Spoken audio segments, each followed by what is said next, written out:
नवरात्रोत्सवामध्ये सर्वत्र गरब्याचा फेर धरला जातो। या गरब्याचा उगम आहे गुजरातमधून। मी आता आहे गुजरातच्या बरोबर सीमेवरती आणि याच सीमेवरती वसले डहाणूची महालक्ष्मी। जागर आदिशक्तीच्या या IBN लोकमत स्पेशल कार्यक्रमामध्ये मी गणेश बादशाह आपलं स्वागत करतोय आणि आता दर्शन घेऊया डहाणूच्या महालक्ष्मीचं। चला तर मग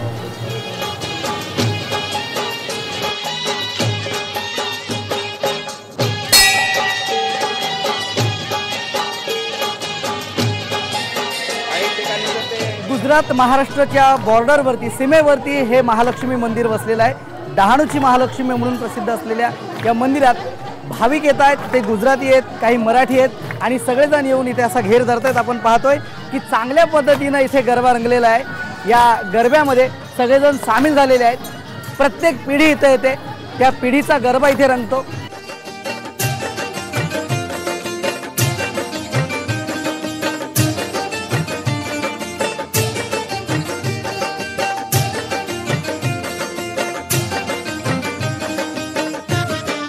आपण काही भाविकांशी या ठिकाणी बोलणार आहोत।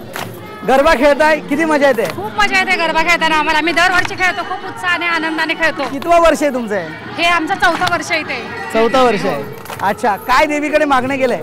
देवीकडे दरवर्षी मागतो सुख शांती समृद्धी मुलाबाळांचं सगळ्यांचं। अच्छा, तुम्ही कुठून आलात? आम्ही नवी मुंबईवरून आलोय। नवी मुंबईवरून आलात? हो, आम्ही दरवर्षी येतो इकडे। मावशी गरबा खेळतायत। मावशी, मजा येते गरबा खेळताना? मजात मजा।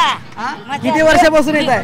आम्ही आधी मध्ये एक वर्ष येतो ना, मग करतो असं डान्स बाया आता आल्या भिवंडीवरून आलेले आहेत तुम्ही? भिवंडीवर सगळा समाज जो आहे तो सगळा इथं एकवटला जातो। आपण बघतो की नवरात्र उत्सव जो आहे हा नवरात्र उत्सव सगळ्या लोकांचा आहे।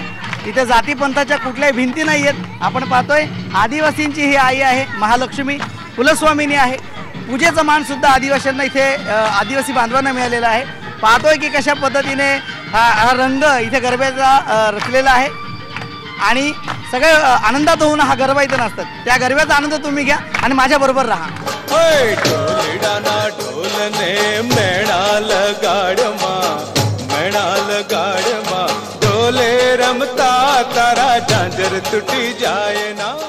मावशी, किती वर्षापासून तुम्ही येत आहे? वर्षापासून येतोय। कुठून येत आहे? मी कांदिवलीवर नाही, कांदिवली। दरवर्षी येत आहे? दरवर्षी। काय येण्यामागचं कारण काय? येण्यामागचं कारण म्हणजे एक आपली माया असते देवीवर, की आपली श्रद्धा असते की आपल्या घरी सर्व सुखी मुलं बाळ सुखी राहू दे ही इच्छा असते। तर ती देवी आमच्या सगळ्या इच्छा पूर्ण करते। असं आम्हाला खूप आनंद होते। देवी आम्हाला मुलगी ना, त्याच्यामुळे आम्ही देवीला खूप सांगतो की मुलगी या हिशोबाने आम्ही मान देतो देवीला आणि माझी मुलगी समजते मी आणि माहेरवास करते सगळ्या मुलीसारखं। हे दाम्पत्य आहे हे त्या देवीला आपली मुलगी मानतात। म्हणजे बघा, नारी शक्ती आणि देवीचे जे अवतार आहेत, ती आई आहे, ती बहीण आहे, ती मुलगी आहे। म्हणूनच देवीला एक वेगळं या नवरात्र उत्सवामध्ये एक वेगळं महत्त्व प्राप्त होतं आणि सगळी मंडळी एकत्र येतात आईच्या दर्शनाला। या देवी सर्वभूतेषु चेतनेत्यभिधीयते। आम्ही दरवर्षी 9 देव्यांना येतो, पण महालक्ष्मीचं आम्हाला खास हे आहे की आम्ही दरवर्षी तिच्याकडे आल्यावर जितकी शांतता मिळते ना तितकं कुठेच हे होत नाही। हे खूप छान वाटतं, खूप छान तिचं रूप, तिचं हे बघून प्रसन्न वाटतं आपल्याला। महालक्ष्मी मातेचं मंदिर हे आपल्या महाराष्ट्रातील व पालघर जिल्ह्यातील जागृत देवस्थान आहे। इथे गुजरात सीमेवर असल्यामुळे इथे गुजरात आणि महाराष्ट्र दोन्ही विभागातले भाविक मोठ्या प्रमाणात येतात। नवरात्री हा उत्सव जेव्हापासून सुरू झाला तेव्हापासून भाविकांची सतत रीग लागत आहे। माता ही जागृत असल्यामुळे नवसाला पावणारे आहे। मराठी बांधव आपल्या मोठ्या संख्येने देवीचं कुळदेवत असल्याकारणाने दर्शनास येत असतो। नवरात्रीमध्ये लोकांची गैरसोय होऊ नये त्यासाठी सुसज्ज पार्किंग व्यवस्था, भाविकांसाठी रॅलिंग व्यवस्थेची सोय वगैरे केलेली आहे। विशेष करून शनिवार आणि रविवार सुट्टीच्या दिवसात भाविकांची गर्दी होते। नवरात्री दरम्यान जवळजवळ 2.5 ते 3 लाख भाविक या ठिकाणी दर्शनाला येतात। त्याचा विचार करून या ठिकाणी ट्रस्टमार्फत आम्ही सर्व सुरळीत दर्शन व्हावं अशी सगळी व्यवस्था, दर्शनाची रॅलिंग सेट आणि सगळी व्यवस्था केली आहे। ट्रस्टची स्वतःची धर्मशाळा नाही, पण या ठिकाणी ट्रस्टला लागून गुजराती समाजाने एक धर्मशाळा उभी केलेली आहे। त्या ठिकाणी भाविकांची व्यवस्था केली जाते। त्याच पद्धतीने मंदिराच्या वरच्या बाजूला सुद्धा एक धर्मशाळा आहे, त्या ठिकाणी माफक दरात भाविकांची राहण्याची सुविधा केली जाते.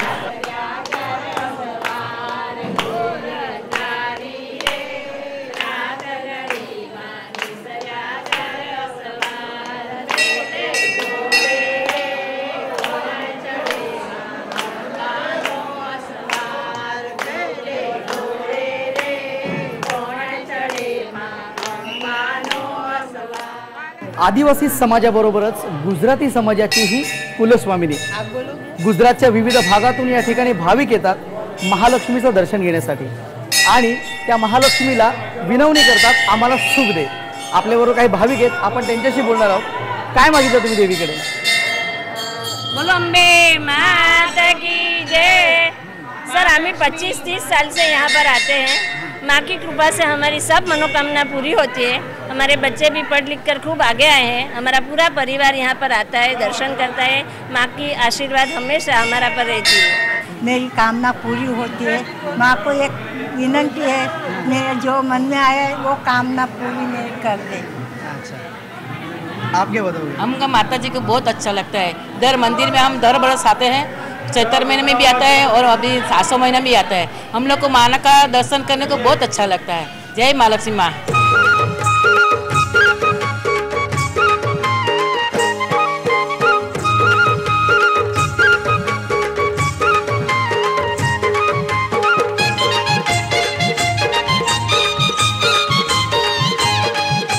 डहाणूच्या महालक्ष्मी मंदिराचं वैशिष्ट्य म्हणजे इथे कुठल्याही प्रकारचा पुजारी नाही, गुरव नाही. तर या देवीची पूजा इथे आदिवासी बांधवांना तो मान मिळालेला आहे या देवीची पूजा करण्यासाठी. काय सांगाल त्याबद्दल? आपल्याबरोबर हे प्रकाश सातवे आहेत, या महालक्ष्मी देवीची पुजारी आहेत. या देवीचं जे मूळ स्थान आहे तिथे समोरच्या डोंगरावरती आहे. या ठिकाणी देवी वसलेली आहे. इथे एक अतिशय सुंदर भव्य असं मंदिर उभारलेलं आहे. यामागे काय आख्यायिका? हे श्री महालक्ष्मी आई हे आपल्या कोल्हापूरमधून सुरतकडे जायला निघाले असताना मध्ये याचं वाघाडी या ठिकाणी येत असताना त्या टायमाला एकदम घनदाट जंगल होतं. त्या पांडवकालीन काळ होता तो. त्या टायमाला ही आई कोल्हापूरवरून निघाली असताना मध्ये त्यांना भीम भेटला आणि आईचे हे रूप एकदम देखणं पाहून भीम हा त्या आईवर मोहित झाला. भीमाला आईने एक अटसारखी घातली का जर तू ह्या नदीलाचं पाणी अडवून जर पहाटे कोंबडा अडवायच्या अगोदर हे पाणी अडवून त्या महालक्ष्मी गावाच्या डोंगराच्या या पलीकडून तू घालवलंस तर मी तुझ्याशी लग्न करीन. आणि त्याप्रमाणे ठरलं. आणि हे आई इकडनं निघाले असताना भीमाने त्या नदीवर बाण घालायला सुरुवात केली. बाण घालत असताना आता हा सकाळी पहाटेपर्यंत कोंबडा अडवायच्या अगोदर बाण पूर्ण होईल आणि भीमाचं कार्य पूर्ण होईल म्हणून आईने कोंबड्याचा रूप धारण करून कोंबड्याचा आवाज दिला. कोंबड्याचा आवाज दिल्याबरोबर भीमाला वाटलं का आता पहाट झाली. त्याने काम अर्धवट सोडून दिलं. महालक्ष्मी देवी आमची कुलस्वामिनी आहे. ह्या ठिकाणी अनेक भाविक येतात, एक निष्ठेने येतात. ह्याचं पहिलं उगमस्थान हे महालक्ष्मी गडावरती झालं होतं. परंतु एक इथे गरोदर बाई जिथं तिच्या दर्शनासाठी तिला वरती जाऊ शकत नाही, तर तिच्या दर्शनासाठी ती ह्या महालक्ष्मीच्या याच्या गावात येऊन तिने दर्शन दिलं आणि त्यामुळे हे महालक्ष्मीची इथे उगम झालेला आहे. डहाणू तालुक्यातील महालक्ष्मी मातेचं मंदिर हे एक जागृत देवस्थान आहे. आदिवासी भाविक वगैरे गुजराती भाविक सर्व धर्माचे भाविक इथे येतात आणि व्यवस्थेमध्ये सर्व कार्य आपले संतोष देशमुख वगैरे सर्वांनी मंदिराची व्यवस्था व्यवस्थित केलेली आहे. गर्दी सकाळपासून गर्दी असतेच, पण आता उत्सवाच्या काळामध्ये जास्त गर्दी असते. किती उत्सव वर्षभरातून इथे होतात? वर्षामधनं चैत्राच्या याच्यामध्ये यात्रा वगैरे भरते, 15 दिवस यात्रा भरते. तेव्हा पण सर्व देशातनं आपल्या विशेषतः गुजरात आणि महाराष्ट्रामधनं जास्तीत जास्त लोक दर्शनासाठी येत असतात.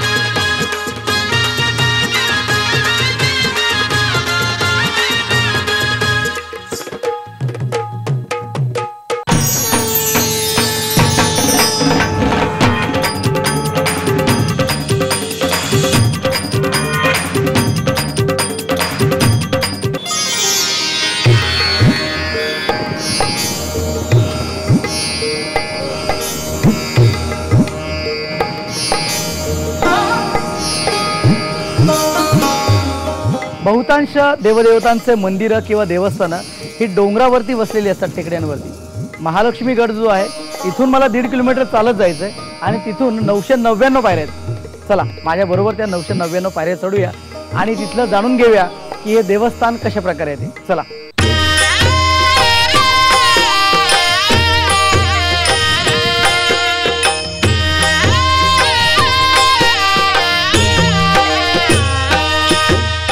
पालघर जिल्ह्यातल्या डहाणू तालुक्यातलं रानशेत म्हणून एक गाव आहे.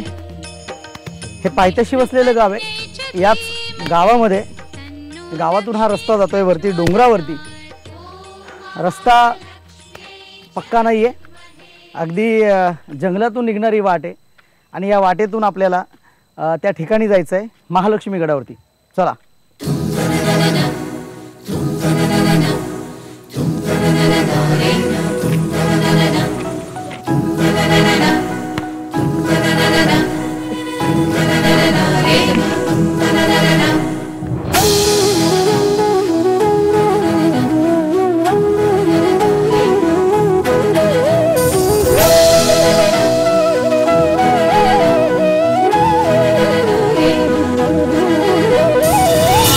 महाराष्ट्रातल्या डहाणूमध्ये असलेली ही देवी आहे. या देवीचा गड चढताना महालक्ष्मीचा एका बाजूला आवाज येतो केम छो, दुसऱ्या बाजूला आहे की कसे आहात. माझ्याबरोबर फॅमिली केम छो. मजा. किती वर्षापासून तुम्ही इथे येत आहे? हम लोग 2 साल से आ रहे इधर. अच्छा, कसं वाटतंय आज मुलाला घेऊन आलात, कसं वाटतंय तुम्हाला? કેવું લાગે? ફાઇન લાગે છે. અહીંયા આવીને 2 વર્ષથી અમે આવીએ છીએ અહીંયા. हां. 2 वर्षापासून दुसरं वर्ष आहे तुम्ही इथं आलेला आहात. तुम्हाला काय वाटलं आज एवढा उंच डोंगर? हां, પહેલું વર્ષ અમારું. पहिलं वर्ष तुमचं. पहिल्या वर्षी तुम्ही पहिल्या वर्ष आहे. कसं वाटलं तुम्हाला हे सगळं बघून? सारू छान वाटलं त्यांना, सारं वाटलं खूप. हां, आणि काय मागितलं देवीकडे तुम्ही? यही परिवार का सुख समृद्धि और शांति के लिए. अच्छा, परिवाराची सुख समृद्धी आणि शांती महालक्ष्मीच्या चरणी या परिवारानं मागितलेली आपण पाहतोय. हा चिमुकला पण दर्शनासाठी आला होता. हां, जरा एकदा यांच्याकडनं जयकारा लावूया. बोला, एक जयकारा होऊ द्या. बोला. महालक्ष्मी माता की जय. नमो देव्यै महादेव्यै शिवायै सततं नमः. नमः प्रकृत्यै भद्रायै नियता प्रणता स्मता. काही किलोमीटरचा प्रवासांत्यानंतर 999 पायऱ्या चढल्यानंतर आपण या महालक्ष्मी गडावरती आलेलो आहे. हे जो पाहताय आपण हे प्राचीन काळापासून हे मंदिर आहे. या डोंगराच्या कपारीमध्ये महालक्ष्मीची स्वयंभू मूर्ती या ठिकाणी आल्याचं सांगितलं जातं आणि इथेच आदिवासी भक्तानं त्या देवीची स्थापना केली. तेव्हापासून हा जो परिसर आहे हा महालक्ष्मी गड म्हणून संबोधला गेलाय. आता माझ्याबरोबर चला आपण आतमध्ये मुख्य गाभाऱ्यात जाणार आहोत. या देवी सर्वभूतेषु विष्णुमायेति शब्दिता. नमस्तस्यै नमस्तस्यै नमस्तस्यै नमो नमः. 30 फूट अशी अंतर असलेली गुफा आहे. या गुफेतून हे भाविक जात आहेत. हे भाविक दर्शनासाठी जात आहेत. या ठिकाणी स्वयंभू महालक्ष्मीची मूर्ती आलेली आहे. एका आदिवासी बांधवाच्या स्वप्नामध्ये देवी आली होती. तिने सांगितलं की मी या ठिकाणी आहे आणि नंतर नवरात्रपासून पहिल्या माळीपासून इथे सगळेजण येतात त्या देवीचं दर्शन घेण्यासाठी. मुख्य मंदिर आतमध्ये आपण पाहतोय की कसे भाविक चाललेत ते दर्शन घेण्यासाठी.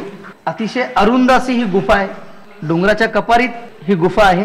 मुख्य मंदिर आहे त्या ठिकाणी गुजरात किंवा महाराष्ट्राच्या कानाकोपऱ्यातून अनेक भाविक या गुफेमध्ये येतात. डोंगर कपारीमध्ये या डोंगराच्या कपारीत ही गुफा आहे आणि आता आपण या ठिकाणी आलेलो आहे. मुख्य मंदिर आहे. माझ्याबरोबर या मंदिराचे पुजारी आहेत. या ठिकाणी ही देवी महालक्ष्मी कशी बसलेली काय सांगाल? ये देवी कोल्हापूरहून आलेली. ती गुजरातमध्ये जाती होती म्हणून तिला माडी चांगली पसंत आली म्हणून इथे बसून पडली. अथ सप्तश्लोकी दुर्गा शिवोवाच देवी त्वं भक्तसुलभे सर्वकार्यविधायिनी जेवढे जेवढे सार्वजनिक उत्सव झाले, म्हणजे गणेशोत्सव झाला किंवा महापुरुषांच्या जयंती झाल्या किंवा आणखी नवरात्रोत्सव झाले, दिवाळी झाली, हे जे सार्वजनिक कार्यक्रम आहेत, उत्सव आहेत, हे लोकांना एकोप्याचं दर्शन घडवत असतात. आणि सगळ्यात महत्त्वाचं म्हणजे आता त्यांनी सांगितलं की इथं आदिवासी बांधव तारपा नृत्य सादर करतात. ते तारपा नृत्य आपल्याला पाहायचं आहे. चला तर मग.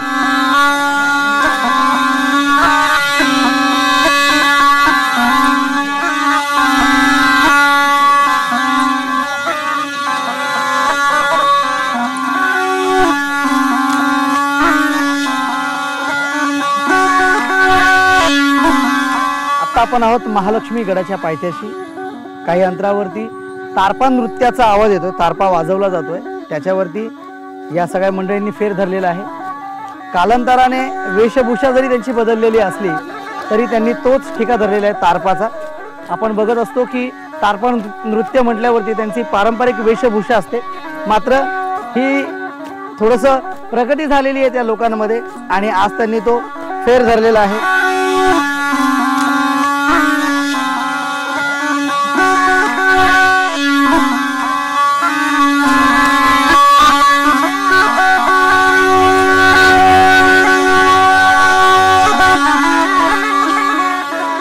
भक्तीचा, श्रद्धेचा हा प्रवास कधीच थांबत नाही.